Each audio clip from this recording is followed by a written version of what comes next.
Matteo Rossi was a small-town orchardist from Ivrea, Italy. He had been farming for the past 10 years. However, his business hadn't been going well. The orchard's yield had decreased significantly in recent years, during which Matteo had suffered a great business loss.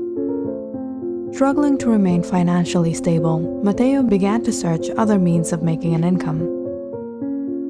Many in the Rossi family had been in the agricultural business, and Matteo had grown up hearing stories of his forefathers who were masters of the skill. And among all the tales and skills, there was one trait in the family that he could probably make great use of in this difficult situation. Matteo's forefathers were truffle hunters.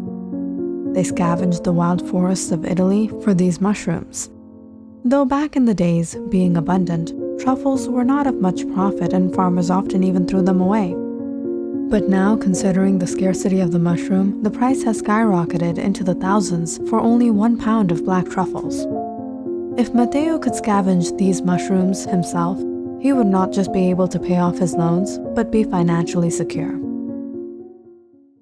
So Matteo decided to go truffle hunting himself and traveled to the forest areas of Val Vigezzo, where he lodged by a mountainside village. He then searched for locals who could help him explore the forest areas and rather conveniently found himself a guide. It was on the very next morning that he and his guide went out with a map of the forest trails, a compass to guide their way, and some tools. However, after hiking through the oaks, maples, and chestnut trees, Matteo was only able to find one small black truffle. He returned to the village quite disappointed, but he knew he couldn't give up. Italia was known for its rare white truffles. Even finding a few would mean a lot of money. And if there was one, there could be more. So the next day, Matteo decided he would venture the forest more efficiently. He looked through the map, marking out the regions he had covered the day before. He and his guide had gone through much of the area, except for one portion of land towards the north. Why didn't we go into this zone yesterday? Oh, nobody goes into that area of the forest. There are lots of snakes there. Snakes? Well, we can manage that quite easily, can't we? We have tools, medicine. Let's explore this area today. If it's been untouched, perhaps we might just find the truffles there. The expression on the guide's face suddenly darkened.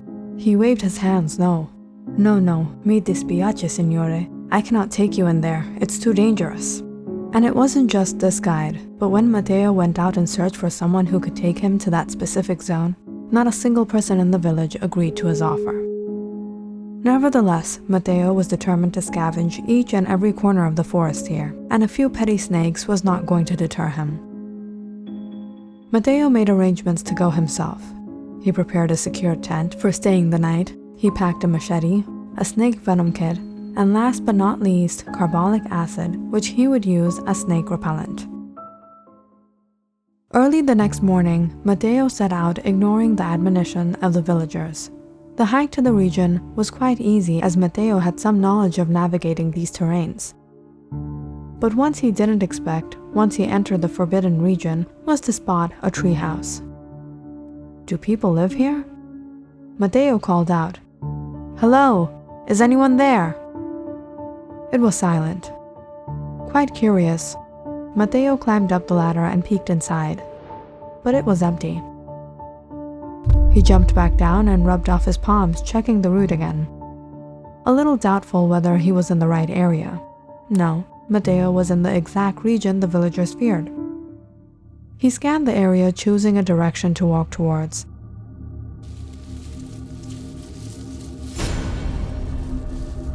When he suddenly heard a shuffling noise behind him. He turned around and instantly noticed something moving within the dry leaves. Seeing a snake, Matteo quickly pulled out his machete, ready to strike. "Wait! What are you doing? Don't do this!" cried a voice behind him.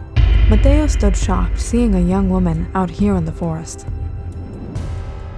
"Who are you? No one comes to this area. How did you get here?" "Before anything, please don't kill these innocent animals. The snake isn't even venomous." "Oh, well, I wasn't really aware. The villagers here are quite afraid of these snakes, so I thought they would be venomous." No, these villagers still follow their superstitions. Generally, snakes are shy, reclusive animals and will avoid confrontation with humans at all costs. Well, I honestly would have thought the opposite. Yes, I assure you, snakes would preferably flee if given the opportunity. Even the black mamba snake avoids confrontation. They fear highly populated areas and tend to stay out of them. Wow, so you're a snake expert. You seem to know a lot about these animals. Yes, I did major in wildlife conservation, so I have some knowledge on these animals. I'm staying at this treehouse. Out here in the wilderness? Aren't you scared? No, there's nothing to be scared. You see, my family is indigenous to this area, but they've moved to the city now. I traveled here as part of a research project. Indigenous? So you know the area.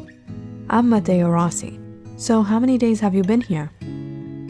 I've actually come here with my friend and colleague from America. We've been navigating through here for a few days. I'm helping her with her research. Where is she? I haven't spotted anyone else here. She's nearby the river.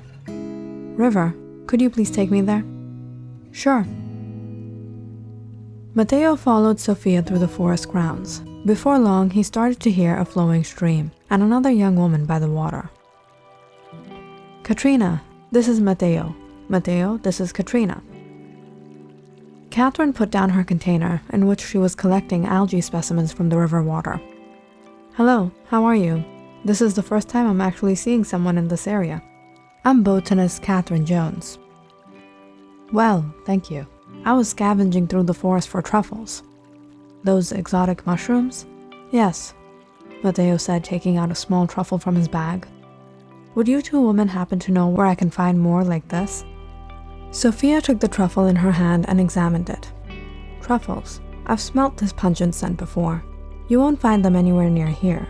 As far as I remember, there's an old temple deeper north into the forest where you might find these growing there. Really? Could you tell me how I could get there? Why don't you come with us? Sophia and I were actually heading in that direction as well, to explore the temple. Sophia is helping me navigate the area. She's been a great help bringing me here. I'm searching for an ancient medicinal herb that grows in these forests. But Katrina, it's quite late now. We have to wait till morning. Where are you staying the night, Matteo? If you would like, you can lodge at our treehouse. It would be safer there. Matteo was quite excited to know he might have just found his hidden treasure. Both of the women had been kind enough to allow him to stay in the treehouse overnight. They built a small fire and shared the food and water they had brought along, before they fell asleep for the night. Matteo woke up with the rise of the sun. He paced outside, waiting for the women to prepare themselves. When they began their journey, Matteo was surprised by the fact that all the women were carrying were their research equipment. They neither had any tools or weapons. You two women are staying here on your own and you don't have a single knife on you? These villagers were saying there are a lot of snakes around here. To be quite honest, Matteo, even if there are snakes in this area, they're not venomous, so they're of no harm to us. I'm actually starting to think these were all rumors. I've only spotted one small snake so far since I've been here. Sophia, how long do you think it will take to reach there? Not too long, we're almost there. And it was rather sooner than later that the three reached the temple site. It was old, and portions of it had become damaged, crumbling down, now covered by the forest.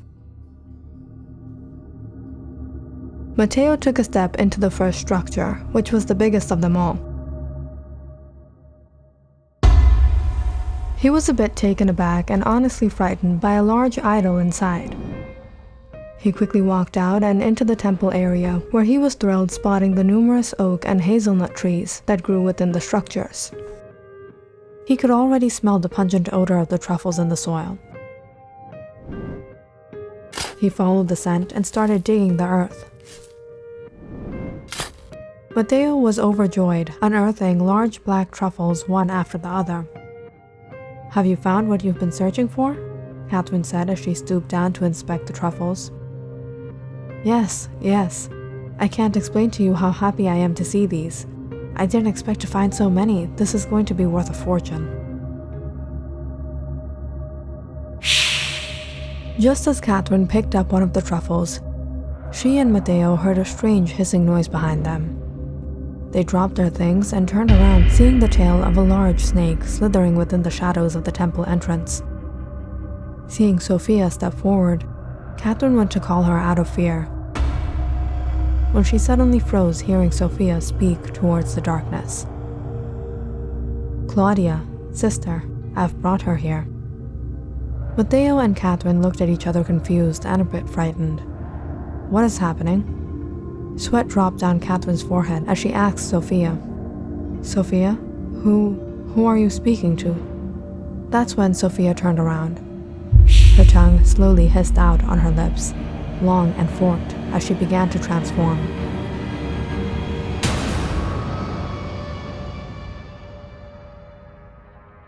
Matteo stumbled back, seeing this creature that had taken form, half woman and half snake. What is she? Sophia, what is happening to you?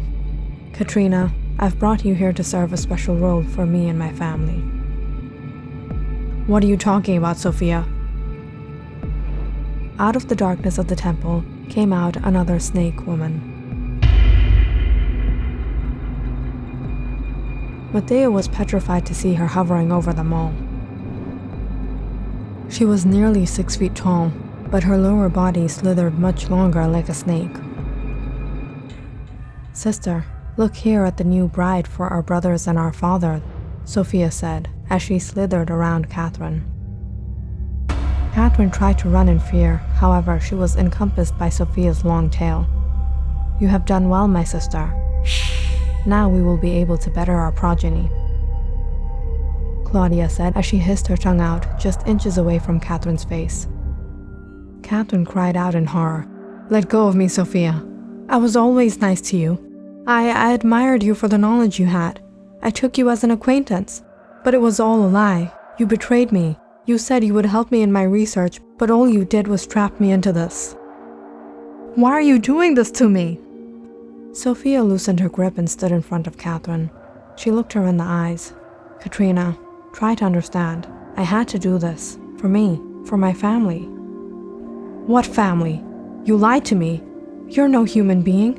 You're a wicked, vile creature." "Katrina, we are the children of snake and man. This is my sister, Claudia. We were born from the unity of a human woman like you and our father. My sister's mother gave birth to her, a girl, but as a human woman can only give birth to a half-human, half-snake child once in her lifetime, she then became redundant. Food for my siblings. And the same thing happened to my mother. Only a human being can give birth to one of us, half snake and half woman. If my sister and I consummate with our snake brothers, or our father, we can only beget snake children. This is why I have brought you here, Katrina. A beautiful human woman, you will be the new bride of our father."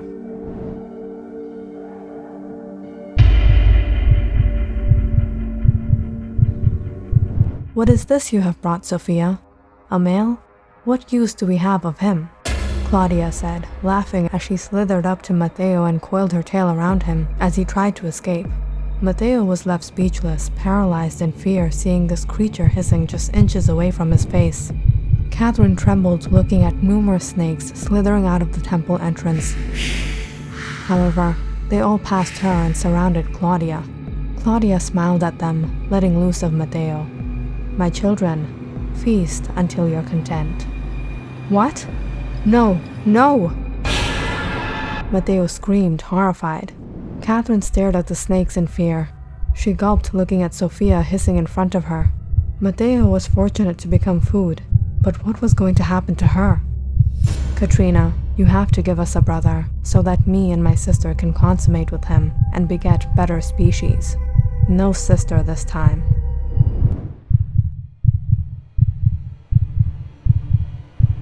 "No, no, no!" Click on the subscribe button and check out more awesome videos on our channel. And don't forget to press the bell icon because you know it's interesting.